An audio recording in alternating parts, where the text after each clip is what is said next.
ધોરાજીમાં નગરપાલિકાની ચૂંટણીઓ પૂર્વે આપ એક્શન મોડમાં સંગઠન રચનાથી લઈ વિજય સુધીની માઇક્રો પ્લાનિંગ શરૂ।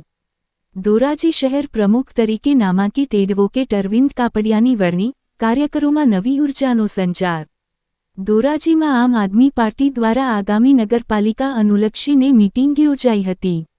મળતી માહિતી મુજબ સ્થાનિક સ્વરાજની ચૂંટણીના મતદાનને હવે ગણતરીના દિવસો બાકી છે, ત્યારે આમ આદમી પાર્ટીના જામજોધપુરના ધારાસભ્ય હેમંતભાઈ ખવા અને રાજકોટ જિલ્લા પ્રમુખ તેજસભાઈ ગાજીપરાના અધ્યક્ષ સ્થાને યોજાયેલ કાર્યક્રમમાં ધોરાજી શહેર પ્રમુખ તરીકે એડવોકેટ અરવિંદભાઈ કાપડિયા અને ધોરાજી તાલુકા પ્રમુખ તરીકે અંકિતભાઈ ટીલવાની નિમણૂક થતા કાર્યકરોમાં ઉત્સાહની લાગણી ફેલાઈ છે।